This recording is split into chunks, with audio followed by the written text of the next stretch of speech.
I work at a half-priced Voodoo store. Part 5. Written by Voodoo Clerk. You know, the more I work here at Old King Creole's half-priced Voodoo shop, the more I start to question how the hell I've never noticed it before. Now, I'm ready to admit I'm no Einstein when it comes to this town. Sure, I've lived here my whole life, but even then I'm still discovering new places. I didn't even know we had a Denny's near us until last week. But the fact that so many of our customers are high school kids makes me wonder how come I never heard of this place before. Then I look back at my track record of socializing in school and remember, oh yeah, that's why I never learned of this place. I think the reason I have to clean up so many messes here is the majority of our customers are indeed stupid high school kids. They barge in here thinking that they've got a way around King Creole's gang, and every single time, I'm the poor idiot who has to clean up their stupid mess. It's to the point where anytime I see a teenager come into the shop, I instinctively reach behind the counter for some rubber gloves, because I know I'll have to wipe what's left of them off of the floor and walls. I think the worst case of this was when a group of 4 kids walked in. They were seniors, and I'm pretty sure they were about to graduate. They came into the shop while I was actually busy getting to stock something for once. We had just had someone come in and buy a decent amount of voodoo dolls, so I was finally allowed to stock them. Using my old stool, I managed to just put them all in place when the bell rang and this group of kids came in. It was 3 girls and a guy who had his arm around the blonde. A couple, I assumed. The other 2 girls seemed to have just tagged along for this ill-fated journey to my place of employment. The guy looked over to me and shot me that head movement all of us guys make to each other. You know the one. Hey guys, I said, getting off of my stool and heading to the counter, sitting on my rocking chair and making sure all of my cleaning supplies were in view. What can I do for you? I asked, realizing I was picking up on some of the Creole's fancy southern talk. We heard that there were wishes here, and since we're about to graduate, we figured why not try them out, the guy said, letting his girlfriend go when going over to the shelf of voodoo dolls, getting in real close and looking at them all. The girls, meanwhile, didn't wander too far from him, since they no doubt were afraid of all the cobwebs around. Fair enough. Yep. Do all of you want one? I asked, dreading the answer I expected. The guy and his girlfriend nodded, while only one of the other girls, a black-haired girl in a blouse, replied as well with a nod. The last girl in her hoodie just shook her head. Figured she just got dragged here. My dear boy, it seems you've brought in quite a bit of customers, Creole hummed, walking over to me from seemingly nowhere. He does that a lot, and smiled at the group of students, all of whom instantly backed up a couple of feet in shock at my boss's appearance. Wow, freaky costume, man, the guy said, chuckling, trying to keep up a brave face in front of his girlfriend, but I could tell he was seconds from pissing himself. All the girls had the same expression. What can I do you for, Jacob? The boss man asked, looking at me. I was wondering why, until I realized that my rocking chair was taking up space he needed to get to the counter, so I just easily backed up a bit and let him do his thing, pulling out my phone, which had a dead battery. Instead, I decided to watch the inevitable horror that was about to come my way. Man, you're freaky as fuck, Jacob chuckled nervously, clearing his throat and coming forward with as much moxie as he could muster. Okay. I wish to get into my dream college, full ride, so I don't have to pay for anything, he declared confidently, crossing his arms at King Creole. Had it handed to him. That was a pretty airtight wish. I couldn't really think of any way for Creole to mess with that wish. Well, until his girlfriend spoke up. What the fuck, Jacob? The girl shouted, coming over to the boy and pounding him with her fists over and over again. You're trying to find a way to leave me, aren't you? She shouted, grabbing him and thrashing him around. She seemed the clingy type. No, you crazy bitch, I'm trying to secure my future, he shouted, shoving her away and rolling his eyes as if this had been an ongoing issue. Me and Creole looked at each other and just shrugged. Wasn't our business to give these two couples therapy. Suddenly, the girl pushed past her boyfriend and up to the counter, slamming her fists down on the dusty countertop and staring up with wild eyes to King Creole.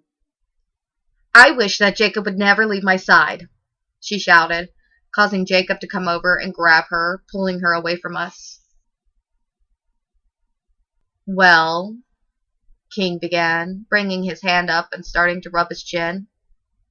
My mama taught me that ladies should go first. He smiled, shrugging and snapping his fingers, causing Jacob to stop in his tracks as he stopped thrashing around with his girlfriend. He looked at her with a new look in his eyes and started to kiss her. Now that's more like it, she giggled, wrapping her arms around him and making out in the shop. I rolled my eyes at this. Yes, I am horribly single, leave me alone. Although what happened next kinda helps me feel better about being single. She suddenly shouted in pain, trying to shove him off of her. For good reason, since he had gotten a thread and needle and was starting to stick it into both of their skins. I need to be closer to you, he shouted in a crazed tone, starting to pick up speed as she screamed louder, trying to get away from him. Well, that went about as well as I expected it to go. He managed to pin her to the floor as he started to sew the two of them together. The two other girls were screaming and cowering together as they watched the scene. Since Jacob appears to be preoccupied, Creole said with a chuckle, turning his attention to the two remaining girls. Would you ladies like to try your luck? He asked with a smile, his fingers drumming on the counter as he waited. The black-haired girl quickly looked at the hooded girl and shoved her away, backing up from everything and looking back at the door. I wish that I could live the rest of my life never seeing you again, she shouted, backing up and getting to the door. Creole shrugged and nodded to her. If that's what you wish for, he said, looking back at her and motioning for her to shoo with his hands. The girl nodded and turned, opening the door and running out at full speed. Shame she didn't see that car that hit her seconds afterward. I flinched at just how sudden it had happened, like she was out of the shop and dead in a good 10 seconds. The last girl remaining was screaming her head off as she saw the girl hit by the car. And let's just say that Jacob and his girlfriend were closer than they were ever going to be. He and she were sewn together nice and tightly, bleeding everywhere. Please, don't kill me, the girl mumbled, collapsing to the floor and shivering, shaking her head and pulling her hoodie down, revealing some nice long red hair. Looking over at her, I did feel pretty bad. She seemed like the one who had been dragged here unwillingly by her friends. Is that a wish, darling? My boss asked, stepping away from the counter and over to the sewn-up bodies wriggling on the floor. Looking over at her, she answered with a fast shake of her head. Then what's your wish? He asked, poking at the sewn-together couple with his finger, showing some amusement from it. I don't want anything, she mumbled, curling up into the fetal position, shaking violently and looking at me like I was going to come in and save her. Well, I get paid by this man, so I can't really offer her that much help. Shame. If that's the case, then please leave my shop. I don't take kindly to loiterers, he tisked, the front door swinging open. The girl looked up quickly, and then to the two of us, cautiously standing up and walking out of the store, making sure to keep on the sidewalk as she started running away. Want me to clean up, sir? I asked Creole after an awkward silence. Looking over to me, he smiled and chuckled. If you wouldn't mind, son, he answered, looking at the sewn couple and then over to the basement door. I could tell from his face he was trying to figure out a way of getting them down there. Meanwhile, I was already getting the mop ready. Need help moving them? I asked him as I sat the bucket down and started filling it with bleach and soap. A decent enough way to hide the blood, but if the cops ever shine that stuff that shows hidden blood splatters, this place would look like a cheap motel room. I might, he answered, looking over at the basement with a sneer. All right, help me move them to the door and leave them there. I'll head down there, and you can just roll them down when I say it's all right, he nodded at me. Not having much of a choice since I offered to help, I helped him pick them up and carry them close to the door, the girl gurgling something incoherent to me since hers and Jacob's mouths had been sewn together. I assumed it was a plea for help. Once they were down at the front of the door, Creel unlocked it and opened it. I peeked from behind his shoulder to see if I could get a look, but nothing but blackness stared back at me. All right, looks like we could just kick them down there, Creel hummed, placing his dress shoe on the wriggling mass and shoving it down the stairs. The wet smacking and rolling were heard for a good solid 30 seconds. We waited, the door still open, then we heard rapid crawling coming towards us. Before I could see the mysterious basement creature, Creel slammed the door closed and locked it tight. Well, I said after a decent amount of silence. I'll start cleaning, I said, backing away from Creel and heading back to my mop and bucket, starting to wipe away all the evidence of our latest crime. When I looked back at the basement, King Creel was still standing there. He was looking at the basement with his usual anger, before wordlessly just walking back over to his office. I let him go, continuing to do my part of the job I hated most. While I was busy mopping, contemplating if I really should have gotten into college, the door opened up and I heard the familiar words of, "Hands in the air!" I raised my hands up quickly, my mop hitting the floor, and I turned to look at who was holding me up this time. Turned out, it was a cop. Fuck. My arm straightened up quicker when I saw it was a cop this time, and not some idiot trying to rob us. Those thoughts of college were really starting to seem much more appealing. "Turn around and step away from the mop and bucket," he ordered me. I did as I was told, heading over to the back wall. The cop closed the distance and slammed me against the wall, slapping some handcuffs on my wrists and throwing me to the ground, putting his gun into my back. "Where's your boss?" he asked me, grabbing my head up so I could answer him. "Office. Over there." I motioned towards his office. With that, the officer let my head go, which slammed down into the wooden floor, giving me a good-sized bruise on my forehead. I rolled over to see what was going to happen. This was the first time I had ever had a run-in with the cops in this place. "You, in there! Come out with your hands up!"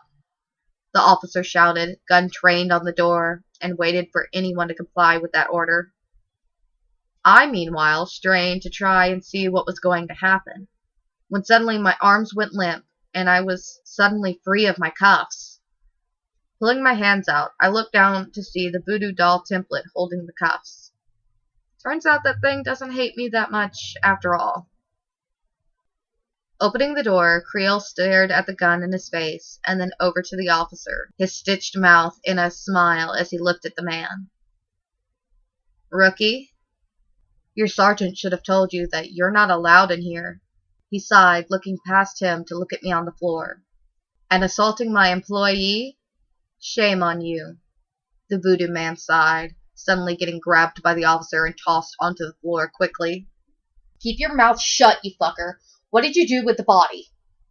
he shouted, putting his foot on Creel's back. I felt afraid for the officer.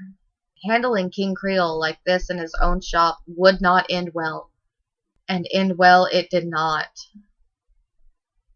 The second his foot was put on King Creel's back, every single voodoo doll on the wall came to life, staring at the officer and jumping off of their place on the wall, hissing and screeching at him as they all rushed towards him.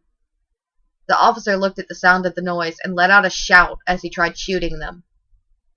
He got 2 shots off before they swarmed him. The best way I can describe what they did to him was piranhas eating a cow in the Amazon. They swarmed over him and ripped chunks of his flesh off of his body. "I never can stand rude idiots," Creel hissed angrily, standing up and dusting himself off, walking over the rapidly disintegrating cop's body and coming over to me. He offered me a hand and pulled me back to my feet. "Sorry you had to see that," he sighed, dusting me off. His attention then turned towards the squad car waiting outside. his button eyes staring at the car, and he made his way over to the door, stepping outside the shop for the first time since I started working here. I looked over at what was left of the officer, a bloody uniform, and nothing else. In the split second I wasn't paying attention, all the voodoo dolls had returned to the wall and now had some accessories with them. Some bones and skin pieces. My little template friend was back on the counter, still giving me the stink eye for probably not cleaning up. I was going to until a girl's scream caught my attention. Creole was dragging that redhead back into the shop. She was trying with all of her might to keep from being dragged away, her nails clawing at the wooden floor and spreading blood everywhere once her nails had been broken and ripped off. She cried and begged not to be hurt as she was dragged towards the basement door. "This will show you not to misplace my good graces," Creole shouted, grabbing her by the hair when she caught the side of the counter and gripped onto it with all of her might. Dragging her by her hair, he got to the basement door, opening it and dragging the redhead down into the depths. Creole didn't need to tell me to shut the door behind him. I went back to cleaning up the bloody mess that was left behind, stuffing the officer's uniform into a trash bag, and set that aside as I mopped up every piece of blood I could see. I've surprisingly gotten good at this. Something about that girl's demise, though, didn't sit right with me. Out of everything he's done to the people, hers was the one that rubbed me the wrong way the most. Not like I could do anything about it. Cops are clearly out of the question. Looking over to the basement door, I sighed as I sat back in my rocking chair when all the cleaning was done, my eyes closing in exhaustion.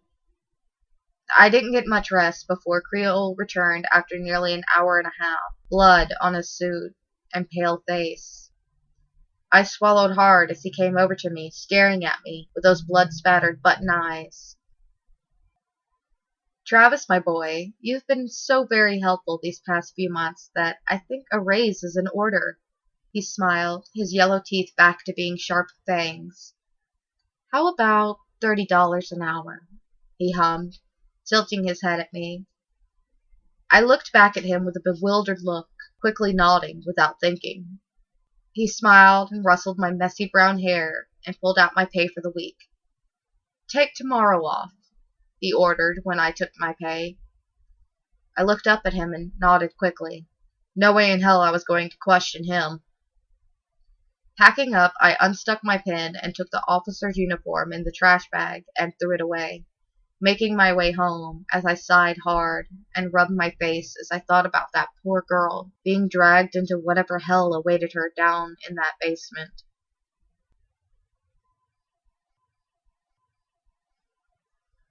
Hey there everyone, I want to say thank you so much for clicking on this video and listening to this story. This was part 5 in a 7-part series. So if you're interested in hearing the rest of this story, or you want to hear more stories like it, hit that subscribe button, and when you do, hit the notification bell. That way you'll be notified every single time a new video is posted. Question today is, I want to hear your thoughts and opinions. Is a $10 raise going from $20 an hour to $30, is that worth what Travis is going through and what he's doing for this job? Would any of you do the same thing?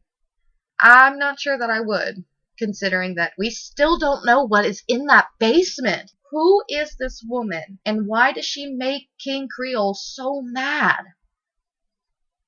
I want to hear your thoughts. I want to hear your opinions. I want to hear your theories. So please post them down below in the comment section, and I'm going to try to interact with as many of you as I possibly can about this. But if you know what happens, if you've read the story or heard it before, do not spoil it for others, please.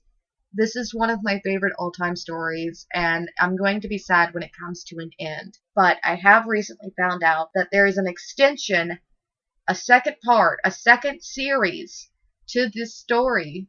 So maybe if everybody likes this one well enough, I'll be able to read the other series as well. So until next time, everybody, be safe out there.